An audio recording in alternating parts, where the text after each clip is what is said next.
Hello and welcome back to our RedRun challenge in Monster Hunter 3 Ultimate, where today we are going to be taking care of a Barioth here in Tanzia, because it is both a key quest and the key to upgrading our Barioth weapon. Hopefully. Hopefully just one Barioth will be enough. That would be great. And if just one Barioth is not enough, well then we're going to have some issues. But we want just one Barioth to be enough.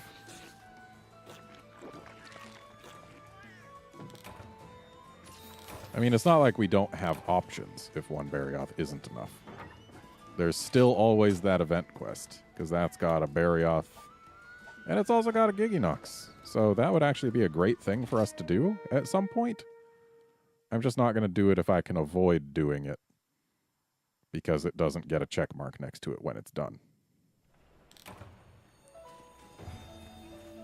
And I just don't like that. And hooray, we get all this loot.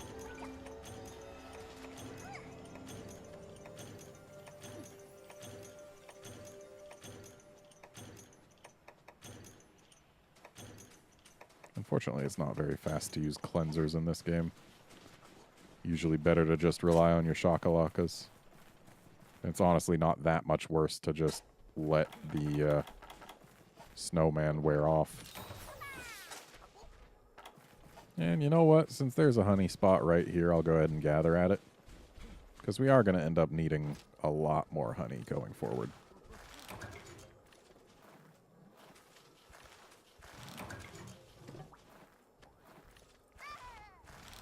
So, interesting little tidbit here.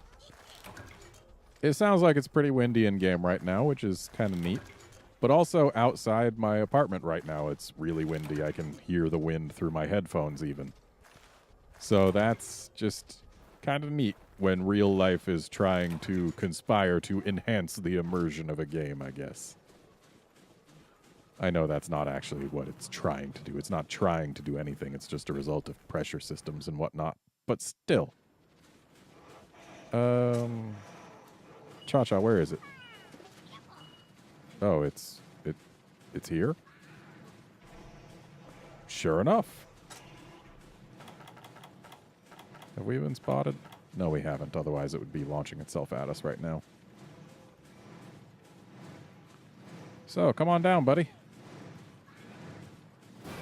Oh, now we've been spotted. Here, have some paint. That's for you.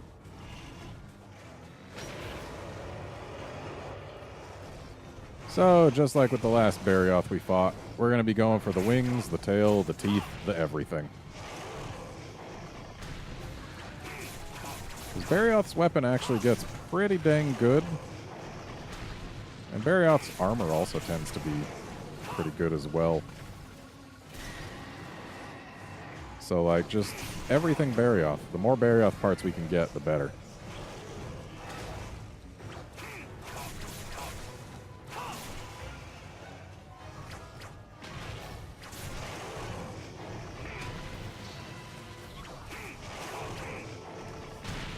Ow. Thankfully, this is a low-rank Barioth, so we aren't going to take huge amounts of damage from everything.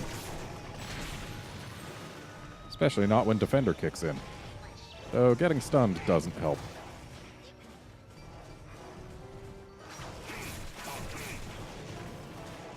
So, first priority should be getting those wings still. Because free knockdowns, and because when it does this move with its wings broken, it gives us a sparkly. And more sparklies is more parts. And we want more parts. So we want more sparklies. I don't know if I can make it any simpler than that. Like, I hope you can follow that logic.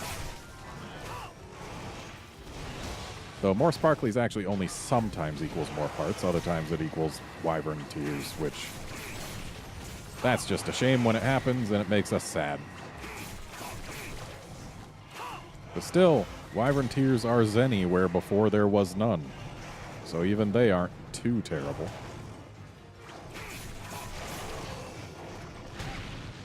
Ow. Haha. Whoop. Whoop. Thought my weapon was put away. Was holding R and not moving. Too used to not being able to flash monsters with my weapon out. Rar to you too.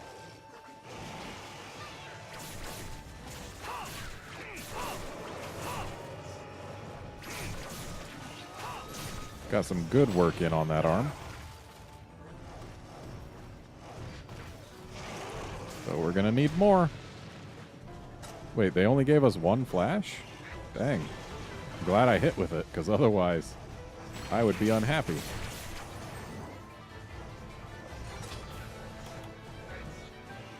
Though admittedly, if I didn't have the whole holding the shield up for no reason for like a second or two at the start, then we would have gotten a little bit more out of it, but still, we got stuff out of it, and that's what really matters. Yeah, can you not try doing that to me? Thanks. So its right wing is the one we've been doing the most work on, so that's the one I'm gonna try to get at.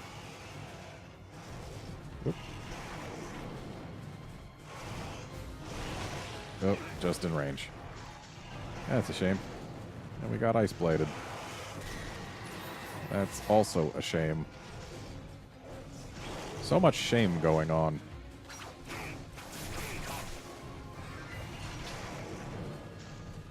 So incidentally, I'm pretty sure the tail is actually the least valuable of the breaks that we can get in this particular quest. Like, bury-off tails are used in a bunch of armors, though I don't know that they're actually really used in the weaponry. Which is good, because bury-off tails are actually surprisingly rare, even if you carve a bury-off's tail. And carving the tail is the only source, other than potentially quest rewards. But I'm pretty sure it's mostly just carving the tail. Oop.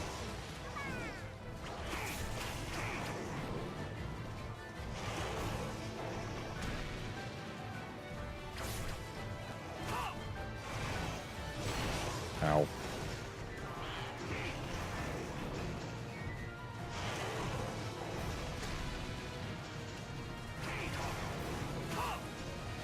Again, if my weapon had just like 30% more reach,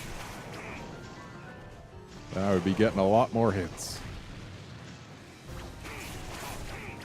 Okay, bye.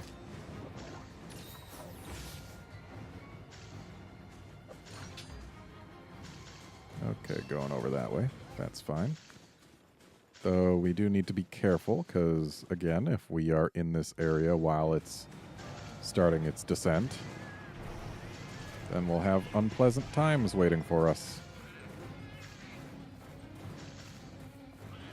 Like so.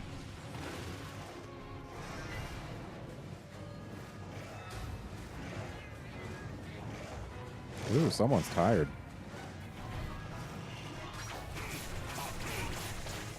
So we're actually going to save that wing for when it's no longer tired, for reasons that I outlined during the last bury-off quest. If we knock it down when it's tired, then it's on the ground when it's tired. Whereas if we knock it down when it's enraged, it stays down for the same amount of time. And that's when it's enraged, so its rage counter gets to tick down instead of its tired timer. It's all about minimizing its activity during the phase when it's more active rather than less active. Because we get plenty of attack openings when it's tired. Whereas when it's enraged, we only get the openings that we make for ourselves.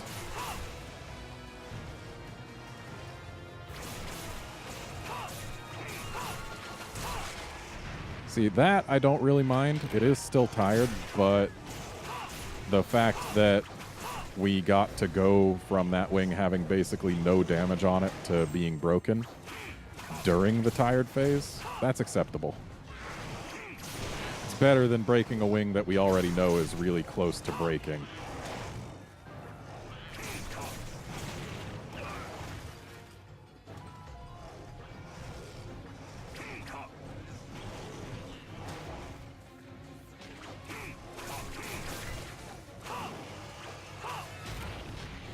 Are you for reals? That's my Mega Potion? Thank you.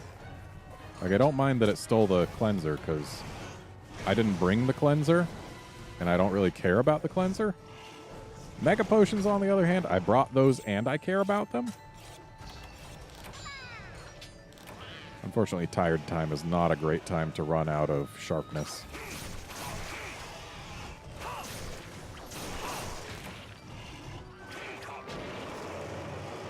I don't super mind losing a paintball. Though, honestly, I would prefer not to lose things that I brought, so...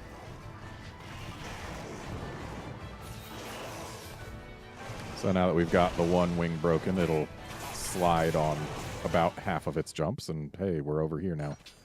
Guess that means we can just heal once more without any worries.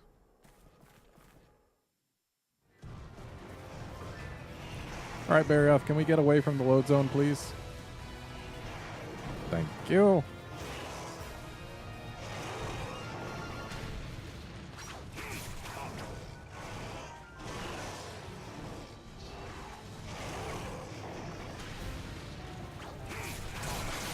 And there goes that.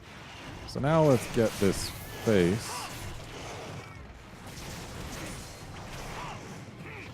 Well, I guess we didn't get the face, but we at least did a few more hits on it. There's a tail flinch.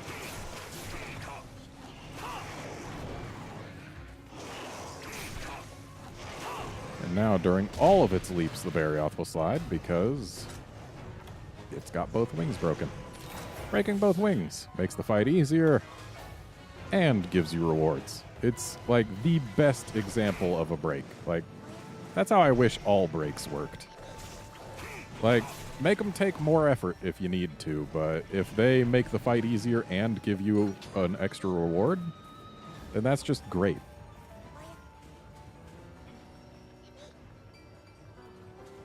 Oh, going inside, are we? And it's about time to repaint the thing, so I'm going to go ahead and get the paintballs ready. And this time we actually want it to lunge at us, though we still don't want to get hit by said lunge, because getting hit by said lunge is never good for our health. But we want it to lunge at us because it'll give us sparkly. Or, no, it won't. That's right. When it lunges for the coming into an area, it doesn't count.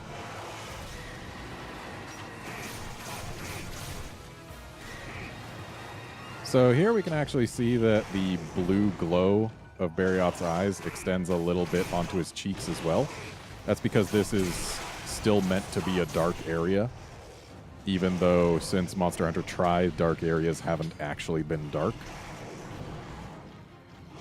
Back in Tri, the area was really dark and you could barely see outside the reach of, say, your torch.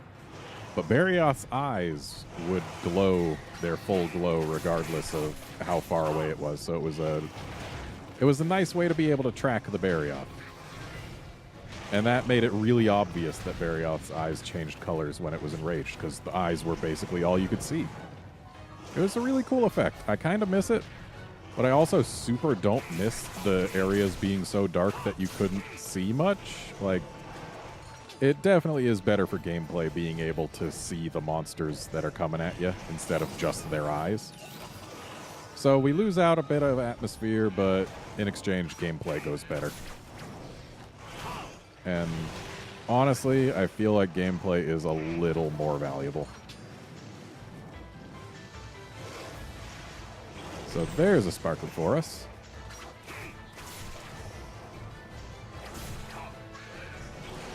And I need to actually grab that sparkly. Okay. Not the greatest. And unfortunately, it decided to do the just straight down jump instead of the spinny jump. The spinny lunge is what gives us the sparklies.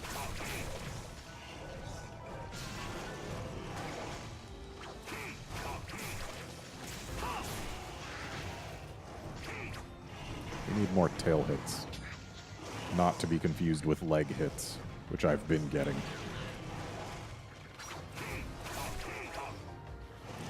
Like, that was a tail hit. And those were at least one more. Second hit might have been on the leg. couldn't really see very well.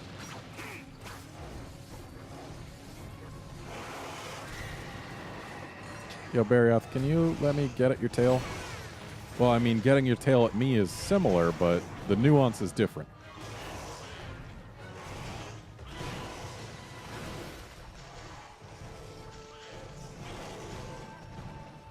Oh, we're leaving, are we? I did repaint it, right? I think I did. So it could be going either back outside to one of two places, or it could be going into the other indoor area.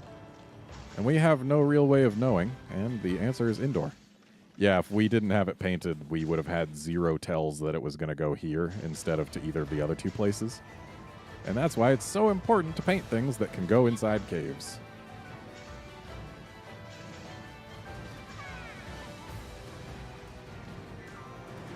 Gonna go for me or for one of the shakalakas? That's a me.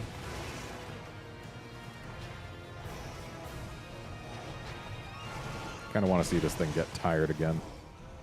Because when it's tired, we get a lot of easy tail hits.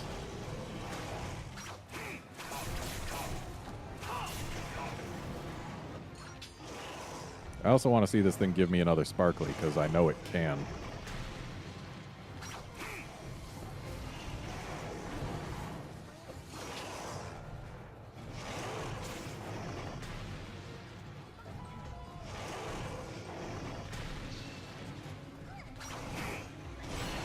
Ow.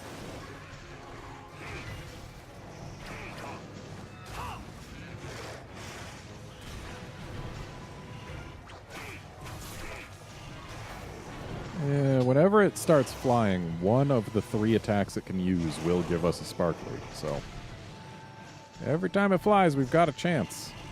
Unfortunately, that last time, it didn't happen.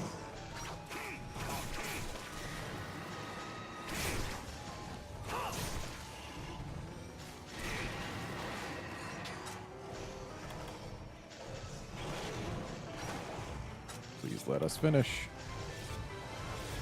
Good. Ow.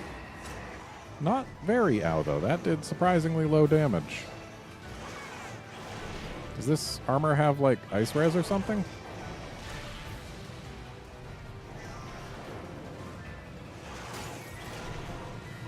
I'm curious now.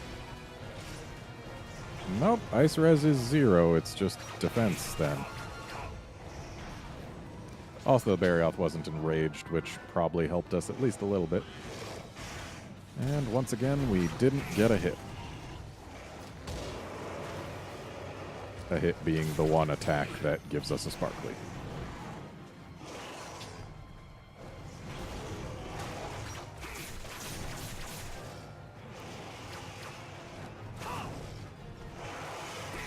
It's a shame that during a lot of its animations, the Barryoth waves its tail just up out of our reach.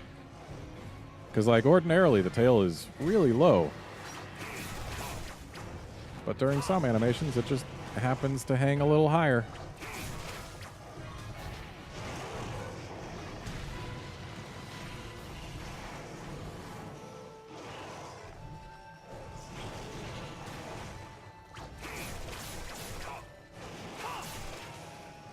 Like, even during its taunt, it lifts its tail up like that.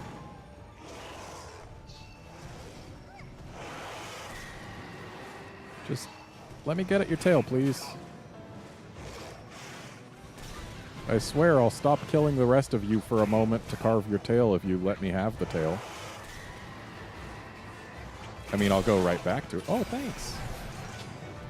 There. Let's keep our promise. All right, we got a Barryoth tail. Again, not exactly the thing that I wanted to see, but then again, I don't think we could have really gotten anything better from it. So a Barryoth tail is fine. And we'll take advantage of the fact that Barryoth can't roar when it's tired. Haha, your tail's too short.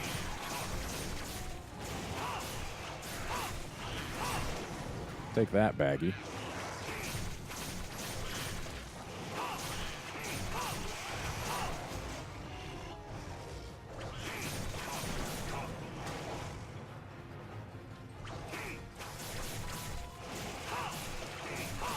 Now, getting hits on these feet is actually not a terrible thing because you can get knockdowns from them. Unfortunately, I wasn't hitting them. And since this mining spot is blue, I'm going to go ahead and mine it. Even though I actually don't really have much to look forward to mining from a low-rank tundra. I don't know why I'm doing this. I guess the hopes of Isicium that apparently are not going to be granted. But also, we do need to kill some time for Barioth to get to sleep.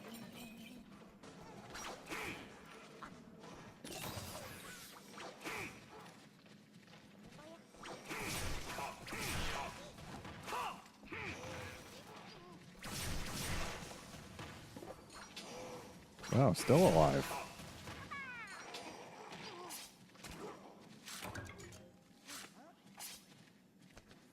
And by now the Barioth should be asleep. So let's get in there to bug it.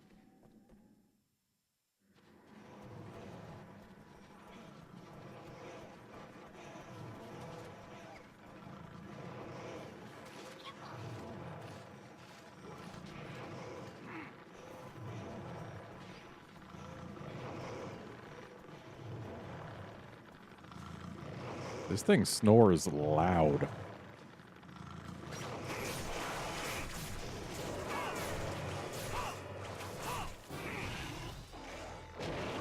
Oh, we enraged it.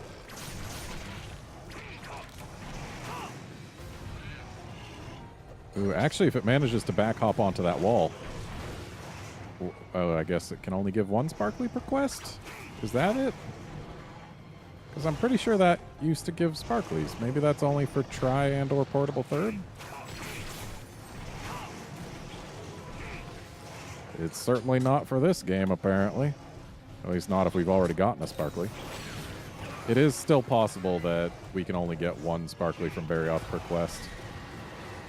And I think that's the most likely explanation, but until we see it do the move from just a standard flying, then we can't be certain. So please, start flapping and attempt to give me another sparkly, Barioth. I would love for you to do some science for us like that. Either that or keel over. Like, do one of the two.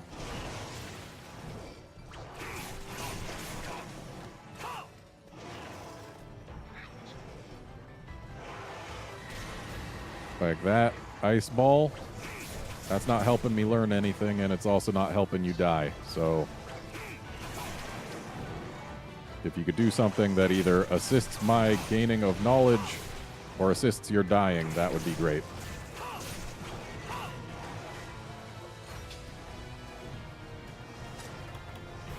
I don't know why I'm being so reluctant to eat rations. I guess that right there is the reason.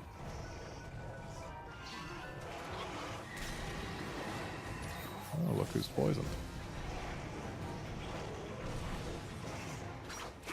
Actually, I think it's been poisoned for a little while. And there we go. I guess we don't get to learn, but we did get a kill. So we need, what, 1 or 2 ice sacks and 1 or 2 claws? Hopefully we get all the things we need. That would be nice. I would like to get all the things I need. Okay, there's the sack. Need 1 and or 2 more, depending. And we got some tusks. Tusks can replace bloodstone very easily. Would have liked to see some claws, but there's always the quest rewards for that. And one hopes that we get them. Because, again, I would like to be able to upgrade my Barioth weapon. That would be nice. Having a weapon that's slightly better than this one against most monsters. There are some monsters against whom poison is good enough that the poison weapon would still be worth using, like Uragon and Diablos. But most monsters in this game, we'd be better off with the Barioth weapon, I think. Just because of the affinity and the higher raw. There's a claw. 2 of them even. Great. And a sack. So we have definitely got everything we needed. And we even got a handful of tusks, too. That's pretty nice.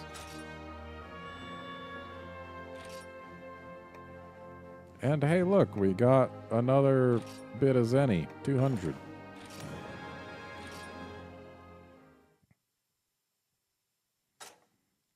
It's always interesting when, for an 18-meter creature, they're like, hey, this is your biggest one yet by 30 centimeters. Like, it's not a huge difference. Sure, it's a difference, and that's worth celebrating, but it's not a huge difference.